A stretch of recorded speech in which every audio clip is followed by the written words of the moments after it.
All right, y'all, we're going over another video of another character. This time, today's character is going to be Black Flash Itadori. Definitely a very phenomenal character. He's not going to be the strongest character because that is for Gojo, right? So we are going to have him evaluated as S.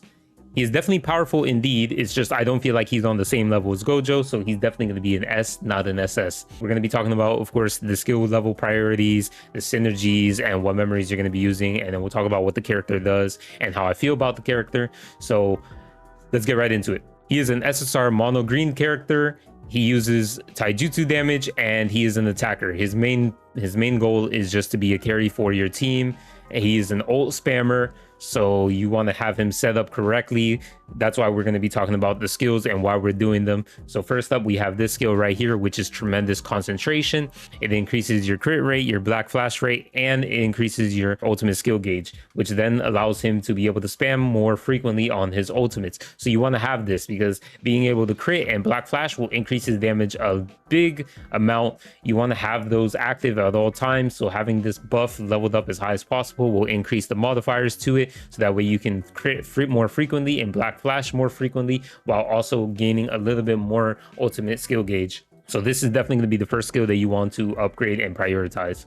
Next up, we have his next skill, which is going to be his ultimate, which is Black Flash. Now, it just deals damage. It does about 900% taijutsu damage to an enemy. It's a single target.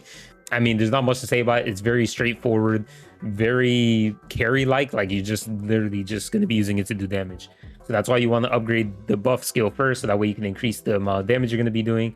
So that way when you go into your ultimate Black Flash, if you manage to Black Flash on that, you're going to do even crazy amounts of damage. So this is definitely going to be the way you want to prioritize his skills. Next up, we have his third skill, which is Triple Kick. It deals taijutsu damage to a selected enemy and then decreases the selected enemy's crit hit resistance. You will use it when you want to do some good damage when you don't have your ult, but other than that, there's not really any other uses for it aside for that, and it does cost a lot of cursed energy, so you're not going to be using it too often. You're mainly going to be using your tremendous concentration, so this just ends up becoming a third because it's definitely better than skill 1. Skill 1 is his basic attack, which just deals taijutsu damage, a very low amount, nothing crazy. So there's just no reason to level this up until the end. And that's basically going to be your priority for the character's skills. Next up, we have synergies. So the first synergy we have here is going to be Todo. As you could have guessed it, when they do make characters, they kind of really like to keep it intact with the lore and make their mechanics and how they play just like in the actual, series. So as you can guess, this Todo has the boogie and all that stuff, and he can do all sorts of things. So Todo's skill 2 is Memories of a Friendship, which gives the ally behind him best friend status. So you put Itadori behind him so he could get the best friend status. And what that does is when that ally gets targeted for an attack, Todo will counter that enemy so that way your ally doesn't take any damage. On top of that, he has a chance of inflicting confusion. Then on top of that, if you also consider the fact that Todo's ultimate, my best friend, if your ally has a best friend status, which he should because that's what you're using Todo for, is to increase the damage of your partner who's behind you, which is going to be Itadori. You will also gain a crit hit rate 20% if they have the best friend status. So not only do you get crit, you also get to counter enemies who may target you or DPS your carry. So he definitely has the best synergy with Todo because Todo is granting his ally protection while also giving taijutsu damage to him and his ally behind him for 3 turns too. A good amount of turns, and literally they literally have the best synergy together. So they were literally made for each other when they were thinking about this game and creating these characters. These two characters work very hand in hand together. Next up, we have Nanami. So Nanami is just like Itadori. He is a Black Flash character, so he does have a chance to, proc Black Flash. And once a Black Flash is procced on an enemy, then you will increase your character's Black Flash rates, which will then give them more consistency in being able to proc their Black Flashes. He's also another green character, so if you do have a team setup where you have Itadori and then you have Nanami in your backline, just in case if your Itadori dies, once your Nanami comes in, he could take over. Or even if your carry doesn't die and another character on your team dies and Nanami comes in, they're literally going to be fulfilling the same role and dealing a lot of damage with their Black Flashes. I think they pair very good, not as crazy synergy as other characters. Nanami is very simple and straightforward, so he doesn't have like the craziest synergies with characters, but they definitely definitely can work together because they kind of do the same thing. Next up, we have Gojo. The reason why Gojo is here is because Gojo is the GOAT, and he literally can pair up very well with practically anybody. They all do good damage. He is super flexible, does dodging, everything. So like if you want him to be your tank for your team, you could build tank Gojo and alleviate the damage that the rest of your team will take, like Itadori, for example, if he's going to be your carry for that stage. There's really not much to talk about. He's just very straightforward, and he is one of the strongest characters, so that's why they have very good synergy with each other. Next up, we have Yaga and Nanami. Obviously, as you already know, I've covered this character in extent from like literally guides and from other characters. They are the best buffers in the game. You want to use those two characters together, especially when you're trying to do nuke strats, especially with Itadori here. How I would kind of set it up is I would either have Todo and Itadori behind him, so that way Todo can protect Itadori and keep him from dying. And then you can have Yaga and Nanami be your buffers to buff the entire team. So that way you can output a lot of damage and nuke with your Itadori. Or you can even go Nanami, Yaga, Inumaki, and then Itadori, and then you'll have an ultimate generation from not only Itadori but from Inumaki as well. So that way you can spam your ults even quicker. Or you can Yaga, Nanami, and then Yuki to keep the cursed energy regen to maintain consistency on your Yaga and Nanami buffs. And so that way you're able to consistently have those buffs whenever you're going to be ulting with your Itadori. There's a couple different ways to build them, but Yaga and Nanami are like the best buffers in the game currently in global. So you're going to be using them together a lot for most of your teams when you're trying to get through content. So they definitely pair well. I just feel like Yaga and Nanami are just so flexible and are so good that they just fit in literally 95% of teams, especially with Itadori. So that's why they have good synergy there. Now let's go on to the memories. The memories is definitely going to be a big standpoint for the character as well in how they play. So we have this first memory here. This is by far the best memory for physicals characters in the entire game. By physical, I mean like taijutsu characters. When you activate your special skill, which obviously with Itadori, you're going to be activating his special skill, his ultimate, that to do damage, it will increase your physical attack by 80%. So very similar to Hollow Purple Gojo memory. That's basically what this is for the taijutsu characters. On top of that, it has an amazing passive too, that when the equipped character lands a crit, it recharges their special gauge by 200 points. Of course, you do have to have a limit break, like one dupe in it. But once you get that one dupe in it, this memory alone makes Itadori so powerful. You use his tremendous concentration skill, and that's going to increase his crit, his black flash rate, and fill his ultimate skill gauge. You do any attack that you have and you manage to crit, you're going to be filling your special skill gauge again. So this basically enables it to where you don't only have to use your tremendous concentration to fill your ultimate skill gauge. You can also use your other skills that do damage to also fill it if you manage to land a crit. So you just want to have this at least active so you can enable this, so that way this can enable the rest of your skills.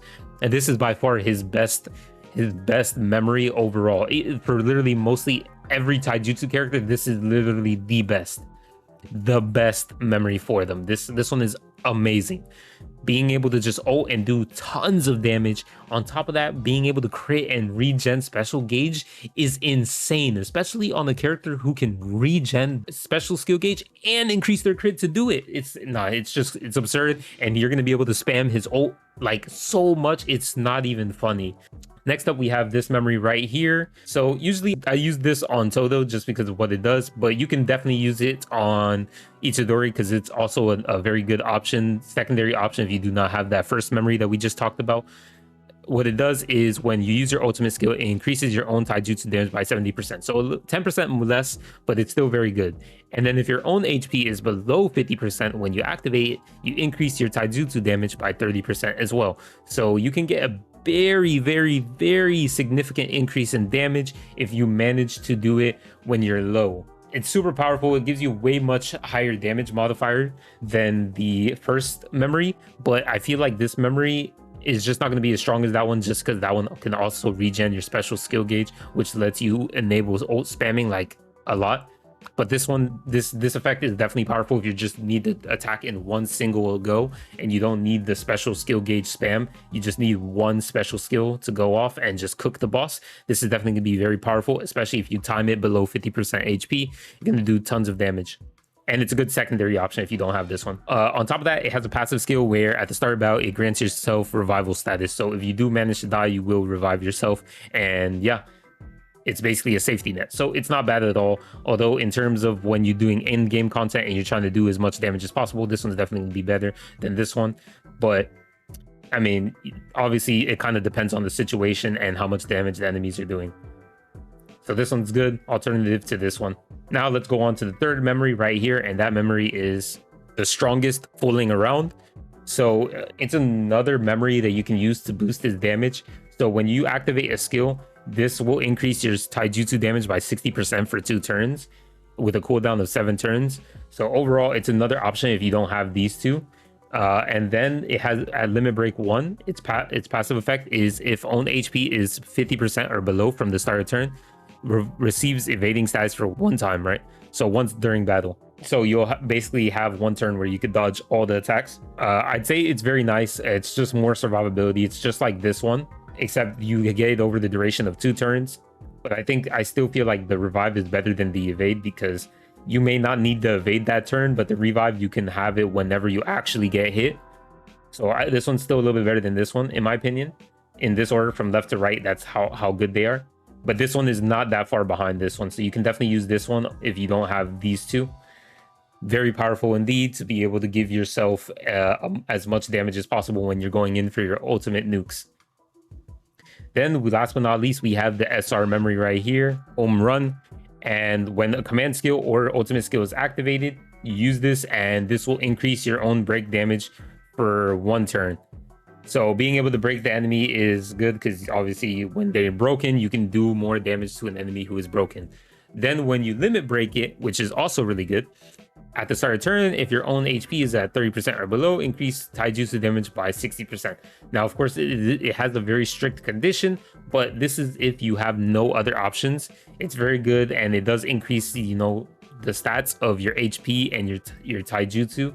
So you do get a little bit of added bonus. I think it's all right. There's not really crazy amount of options, but this is definitely a really good one if you want to use it. But you're realistically going to be wanting to use these SSR memories for him. These are his best options. They give him so much potential, especially with the fact that he's going to be ult nuking and spamming. This is ult spamming, these are ult nuking, but like this one's so good. Oh my god, I can't stress how good this memory is. It's amazing, bro. I've been using it for so long. It's so powerful. But yeah, this is your last but not least option if you don't have anything else. Of course, there is a couple other notable SRs and even rare memories that you can use if you don't have this or any of these, which would be kind of crazy. But yeah, I feel like this character is very strong, right? So when you're going to be starting off on the global side, he's very strong, but I feel like he drops off a little bit just because physical attackers aren't going to be as strong as characters who use jujutsu. These jujutsu characters, they have more access to better memories, and they just keep getting more strong and stronger and stronger, and it's like they just kind of slightly fall off. Like they just keep pushing out the jujutsu characters while the taijutsus just get pushed out. There's just so much better memories for them as well. It's just like, you know, they fall off due to lack of access, while, you know, characters like Gojo just keep getting all these absurd memories that boost his damage, and then they're so good on other characters who also use jujutsu, and it just kind of makes like the taijutsu characters feel a little bit lackluster as well. But again, that still doesn't take away from the character. It's going to be a while before we actually get like a good mono green DPS character. So you're going to be using Yuuji Itadori when you actually need to do damage to stages that are weak to green. So he's still going to be very powerful for a while. Either way, he will be very good for early and mid game, and you could use him a little bit late game. But as time goes on and we start getting the more difficult content, it's going to be a little bit hard to do it with him, just because, like I said, taijutsu characters aren't getting that much love as the jujutsu characters, who are getting like these crazy absurd damage outputs with their memories, and these memories that give them so much flexibility. Yeah, I mean, maybe they'll release a character that can kind of boost the taijutsu characters a little bit better. Maybe a memory that can actually make them a little bit more viable as well. But yeah, other than that, that's why I ranked him as S, because he will fall off eventually just because of how they're going to be, you know, releasing memories and recollections and all that stuff, and what characters they're also going to be dropping. So they just kind of drop a bit. So the physical characters just, they fall behind the jutsu characters. That's the only reason why he's not SS. If they had like better memories or, you know, better synergies and stuff like that, I'd put him at the top. Overall, strong unit. Falls off a little bit later on, but yeah, other than that, that's basically how you build the character, what you're going to be prioritizing, his future, how he is, and how I evaluated him. Of course, other people might have varying opinions on the character, but I genuinely think this character is powerful. He's just going to fall off a little bit just because they're going to be providing a lot of memories and better synergies for the Jujutsu characters, and Taijutsus don't get that much love, but it's fine. Maybe in the future we'll get another Itadori who will be significantly more powerful and obviously a Taijutsu character. That's basically the Itadori video. I'll see you guys in the next one. Peace.